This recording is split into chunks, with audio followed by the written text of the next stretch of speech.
Morning, my students. We are back to our lecture in 852 Consumer Behavior. During last lecture, we touched a number of things. We defined consumer behavior, reasons for the study of consumer behavior, differences between consumer buying behavior and consumer buying behavior. However, the lecture did not bring to conclusion the content of module 1. So today I want to wrap it up with the theories and models used in the study of consumer behavior, which will wrap up the module 1. Actually, consumer behavior has been aligned to fall into a number of theories. And no wonder why scholars have read that consumer behavior is based on theory. So today, we are going to look at a number of theories that have bearing with consumer behavior. In this case, we are looking at how our past experience determine what we buy, how certain promotional messages, which are repeated over and over, will us into buying. Also, how income, disposable income, determine what we buy. Okay, so these theories have been handled over and over by scholars, and they made meaning as to why we buy one item and the other. The first under that arrangement is learning theory. Learning theory was developed by Pavlov, and it centers on, or rather, it's based on past experience inherent in consumer buying behavior that result to buying again or not buying again, that repeat purchase. Pavlov used dog to demonstrate that theory. A dog he used bell to invite dog anytime he wants to feed the dog. So anytime you ring the bell, the dog will run salvating, coming for the food. And he continues feeding the dog in that form. At a point, he withdrew his food and rang the bell. And yet, the dog came to strike for the food. So the theory is trying to tell us that what we have experienced keep lingering over our life over a time. So to say, when you buy a good product and use it, we are likely to go and buy that, make a repeat purchase. But whereby the product did not give you satisfaction, the likelihood is that you will not buy the product again. You don't like to buy the product again. In fact, some scholars say that the consumer will hate the product, you dislike the product, dislike that very day, dislike the place he bought the product, and even the very seller that gave him that product. So you can see the consequences of not giving the products the required ingredients that will attract customers. So the lesson I expected to learn from here is that marketers are advised to prepare their goods and services to remain memorable to the minds of consumers in terms of satisfaction. Then the other one is Machiavellian economic model or theory. It's also, Machiavellian economic model or theory is also one of the traditional models. And the model is talking about our financial background, our financial strengths. It's saying that our expenses or what we spend is based on the strength of our finances. That we are that from time to time we make preferences, we make choice and preferences based on what we can afford. So to say, from time to time we could go for high quality, expensive products because we have got enough finance to purchase it. And at times we could go for less expensive and less quality products where we don't have enough money to buy the product. Okay, we shall also look at the one we call buyer's black box or buyer response stimuli. The buyer's black box is a model that describes how certain marketing stimuli and environmental stimuli enter the minds of the consumers and produce positive or negative response. In this context, talking about marketing stimuli, we talked about something like products, that is product quality, price, the price that are tied to product, place, that is availability of the product, and promotion, which is all about information concerning what the product is all about or what we benefit from taking the product. So the point is that human brain or mind is assumed to be empty or black until very certain stimuli enter it and then it produces a response. Think of entering a dark room, a room where there's no light. Definitely you will not see anything. But as soon as there's a little light admitted into the room, begin to see lights and begin to know where certain things are kept. So if we can compare this to products, we know that product features would produce attraction. Product quality could produce attraction.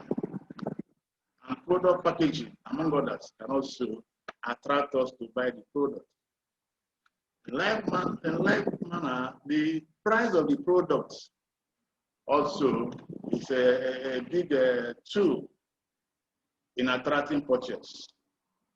At times, when products are giving high price, or sold at a steaming price, a good number of consumers may not go for it when they don't have what it takes to buy it. And then, when it is at a relatively low price, it might command higher purchases. That of place describe availability.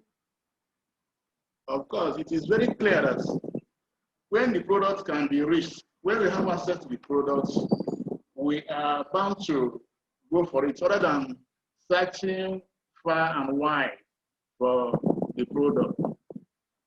So making product widely available creates a competitive advantage for the company that engage in that. Another all-important marketing stimuli is a promotion. The job of promotion includes creating awareness, persuading us to buy, encouraging us to buy more, and encouraging us to buy over and over. It's also used to differentiate similar products from each other. So promotion can arouse our interest. We are all aware that we may have, in one way or the other, or one time or the other, made purchases for products that we shouldn't have ordinarily buy, if not because of promotion. Then the other external stimuli are economic stimuli, economic factors, technological factors, political culture and political factors and cultural factors.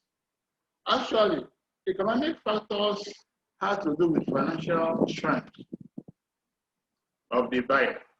The financial strength of the buyer greatly determine what he or she will buy. You could be enticed by product features. You could be enticed by the price of product. You could be enticed by knowing that the product exists. You could also be enticed by the functionalities of the product. But when you don't have what it takes to buy it, believe you me, you're not going to look for the product. The other one is technological factors. Technology has remodeled a number of products in the sense that certain products that were packaged previously in the previous years may not even meet the test of time because it has been taken over by technology. We are all aware that the number of products have gone obsolete, have been deleted, have died in the market simply because technology has made them off the road. Think of typewriting material, typewriting machine. Think of something like bongo trouser or the old. I hope many of you are familiar with that. We're all born when we talk about bongo trousers or typing machine, typewriters. All these things are the old-fashioned products which have been set up for the market by technology. Okay, we are also supposed to look at something like political factors. Political factors have a great influence on where, which, and when certain products are supposed to exist or to appear. Politically, certain products are domiciled in one environment, denying the other environment access to the product. Or certain products have been made not to exist because of political interest. And vice versa, certain products are made to be available as against the other one. The quality and superiority aspect of it notwithstanding. Culture is also another interesting factor, which has a very good influence on consumers' buying choice. Because people can go for a product because it conforms to their belief. It was worn by their forefathers or their family approve of it. And they can also be forbidden to take such products because their forefathers or families are not inclined to using it. So a close look at the model, that is black box model, will show us clearly three good boxes. The one that is marketing another stimulus are the one I have discussed. And then the arrow sends us another box which comprise buyer's characteristics, buyer's decision process. And what is there is that buyer's characteristics are varying. It has to do with buyer's financial background, buyer's educational knowledge, exposure to where and how to source certain products, how to interpret various promotional messages, and their compliance to certain technological products, as well as cultural background. And this, of course, this will have a great way in the buyer decision process, which we are going to discuss in our subsequent lectures. However, when marketing and other stimulus variables are injected into buyers' characteristics, then it paves way for buyer's decision process. Buyer decision process is nothing that the processes the buyer undergo while making purchases. So this will give response to the buyer's response has to do with product choice, that is the type of product the person is willing to buy, and then brand choice, the brand, the exact name, exact make of that product, then dealer's choice, and then purchase timing, and then purchase amount. So these have given us a clear picture of what black box model is all about.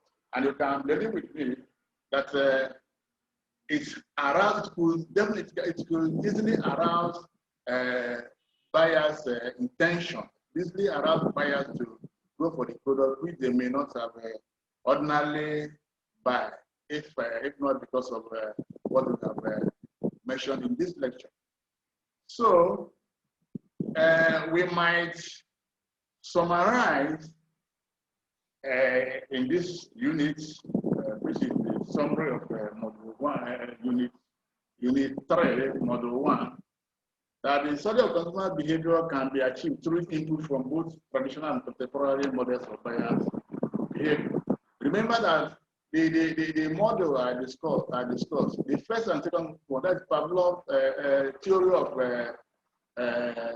of learning, or learning theory, and Machiavellian economic models are traditional model of consumer behavior, while my buyer's black box is contemporary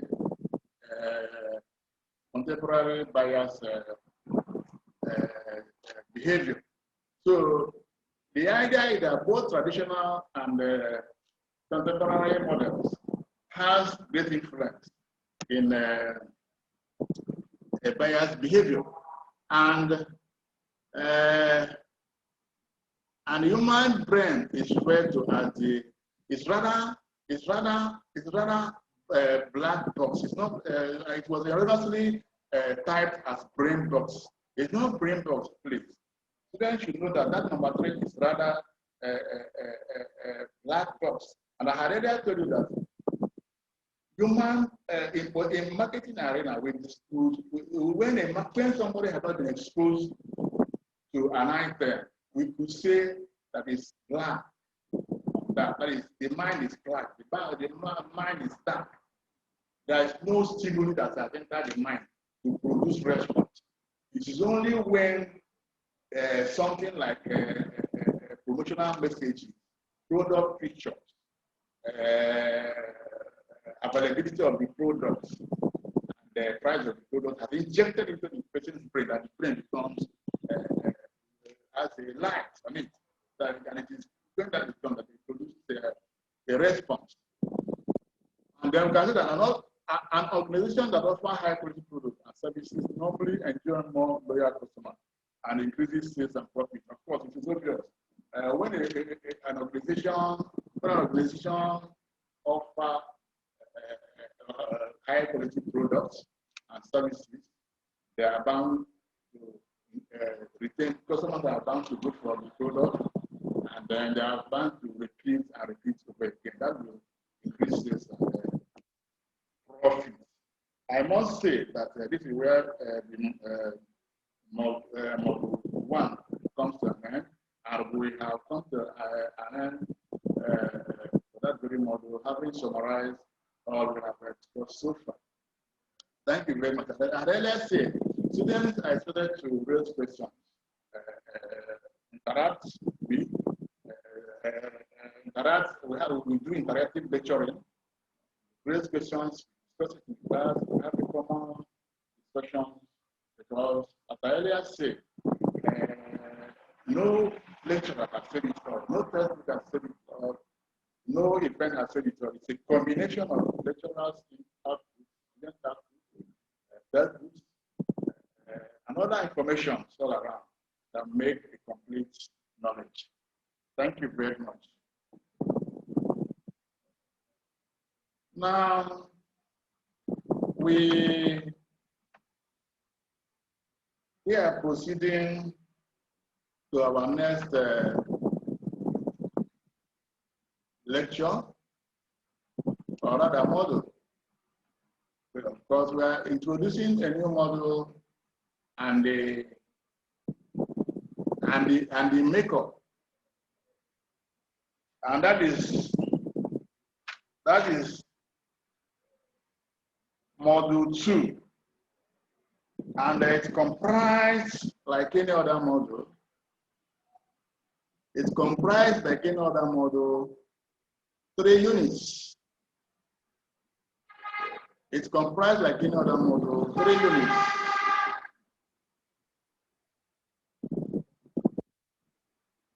And the model is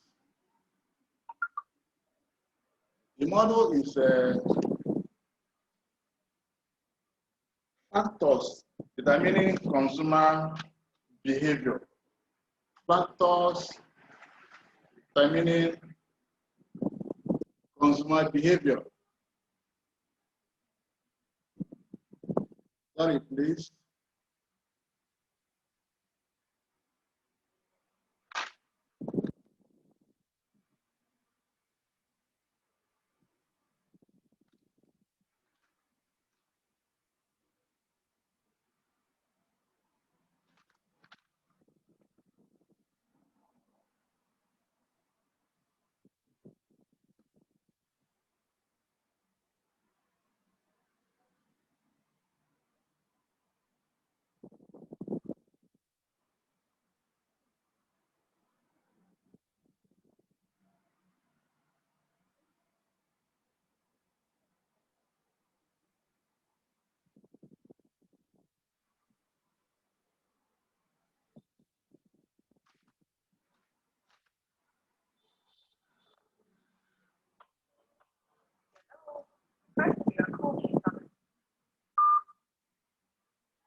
Okay.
I don't know.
My dear students, I have to apologize for breaking transmission.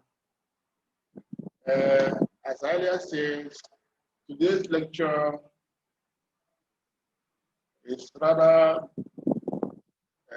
taken from a module 2, where we have, as usual, 3 units. And unit 1 is talking about, rather, the title is Factors Determining Consumers' Behavior. As you can see, we were able to establish that consumer does not just engage in purchases without some influencing factors. So in specific, we are going to look at those factors that provide them into action. So we have, as I earlier said, 3 units that will address this matter critically. Number 1 is talking about cultural and social factors that determine consumer behavior, personal factors that determine consumer behavior, and psychological factors that determine consumer behavior. Talking about cultural factors, we look at culture and subcultures that determines consumer behavior. We earlier said that people wish to go for a product either with their forefathers or fathers have been using, or as a dictate, as a belief that this is the products that are being used within the environment they found themselves. There's also, under culture, there's also this family determinants. Family has a great role as to what we buy in our household or in the society. In the family, we have father, mother, at the first stage. And within this period, their buying pattern may not be too complicated because it is either the father decide, mother decide.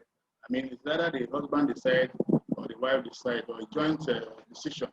But when they begin to raise offspring, when they begin to raise children, in most cases, the children and wife influences purchases.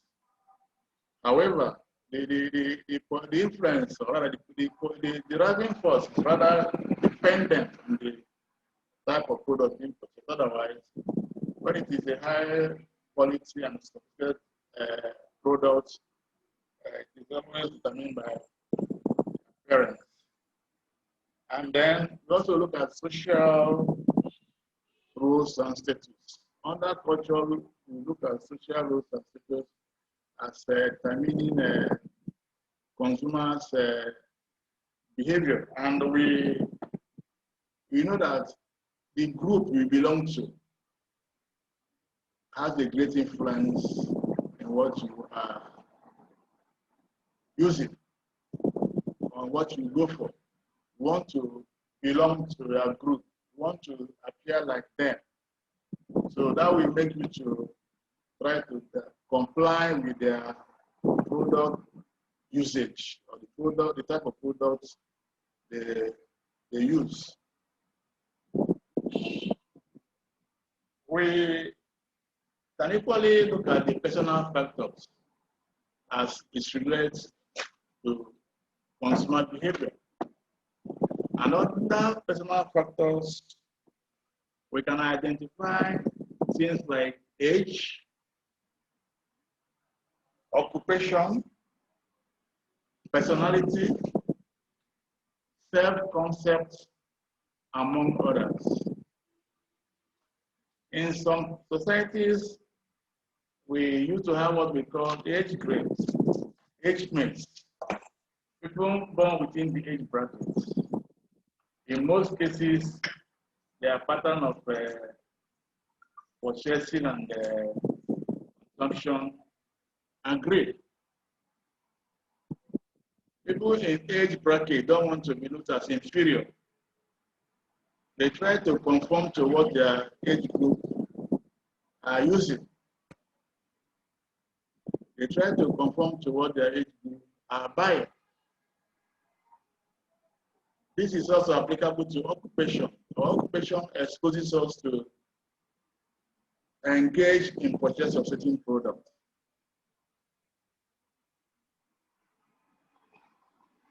People in various professions, like the military, police, students, doctors, nurses, and a good number of them are typical example of this occupation we are talking about, especially as it relates to the kind of clothes they put on. Their clothes have always been in uniform because they are to conform with their property they use. They have to align with approved products, approved clothes, which they are supposed to use. Then, talking about self-concepts, is rather how one describes himself and would wish others to see him as such. This being the case, if you want to describe yourself as an outstanding person, then what you go in for will show for it. What you put on should align with it to justify what you are and what people should take you for.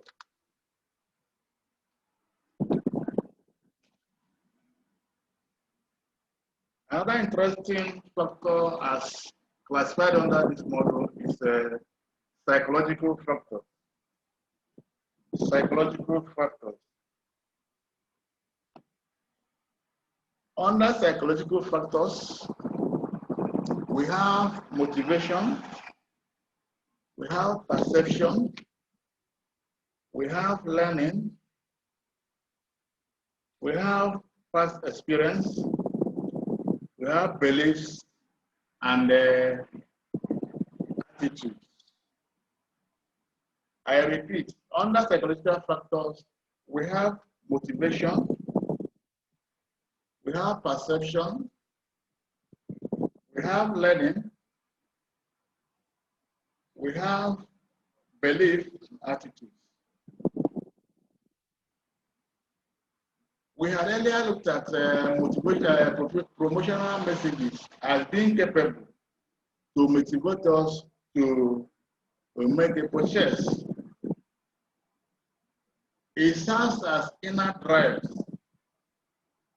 that result to arousal. Promotion appeals to our sense of feeling, our sense of lightness, our sense of emotional, it gives emotional appeal to what we go in for. And then talking about perception, perception could be described simply as a mindset. Our mindset in an object. are ways of interpreting, ways we interpret the object and assign meaning to it in our mind. Demonstrating what perception is all about, we could use a visit by deceased blind men to elephants. Deceased blind men decided to go and see elephants. Incidentally, their sight is blurred, but they were able to describe the elephants through mindset, through sense of touch. Some say elephant is very rich, some say it has big eyes, some say it is black, some say it is a little blonde figure, and so on and so forth. So this is also applicable to our everyday action. In most cases, we try to assign meaning to an object based on our belief, our mindset, based on our perception. Okay, then we talk about learning. Learning is all in this context is nothing other than past experience. We could recall the experiments carried out by Pavlov, where he described past experience as capable of determining future purchases.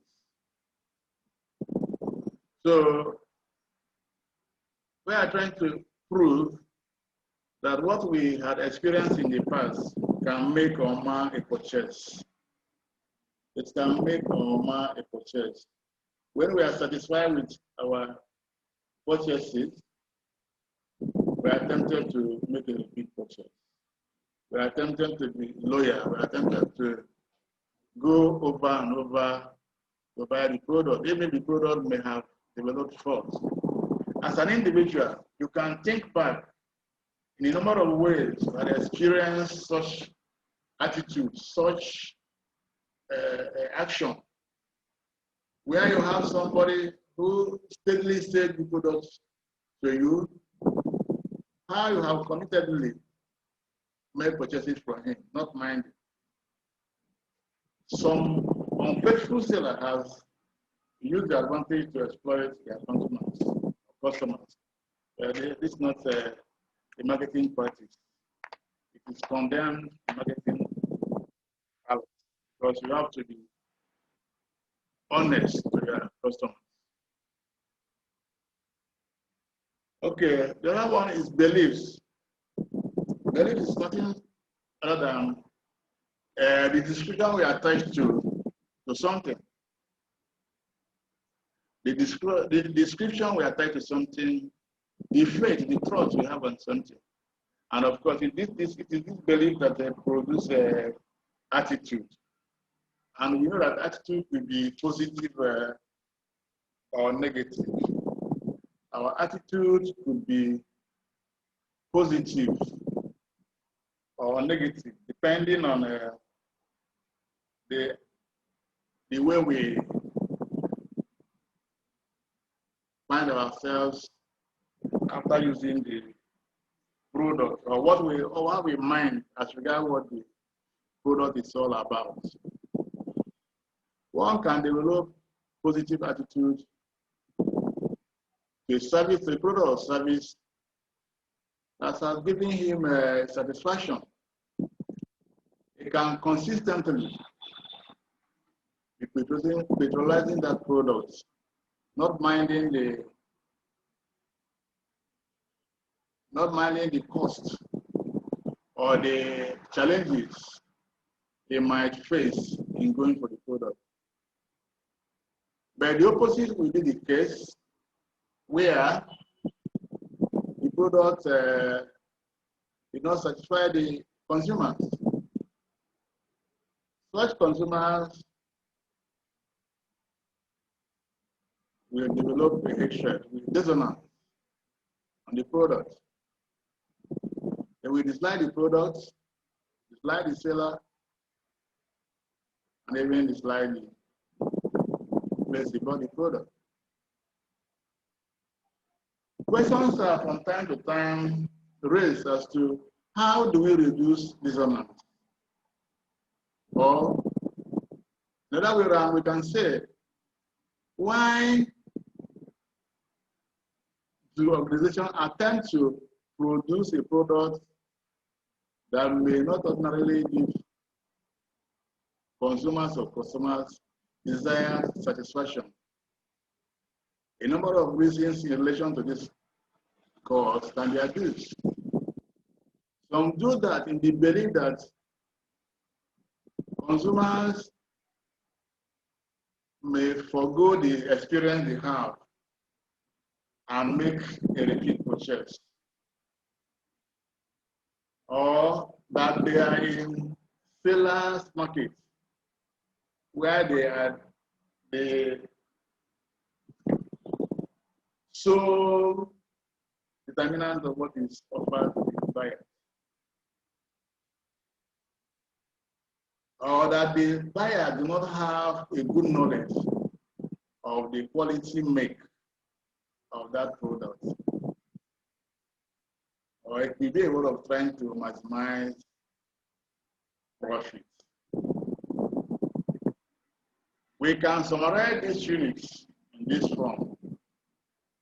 We can say that popular influencing consumer buying choice include motivation, perception, learning, beliefs, and attitudes. And a need becomes a motive when it is aroused to a sufficient level or intensity to drive us to act. So it is only that need that is capable of driving us to make purchase that becomes a motive. Then we also have that perception depends on how one is motivated.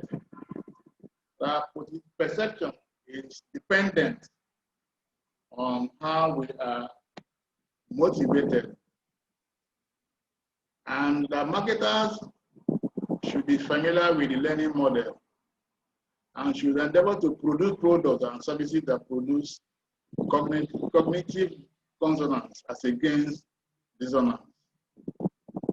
The positive past experience result to customer loyalty and retention. It is here that we conclude our lectures for the day in respect to Module 2, which has actually brought to light those factors make us to go for a service or a product. I wish to believe that you can always ask your questions. You can always put up a suggestion in your own way as a way of showing that you actually lively when the lecture was going on, as a way of enhancing your understanding on the subject matter, because remaining moods may also not be the best. So having said this, today's lecture has come to an end. Thank you very much.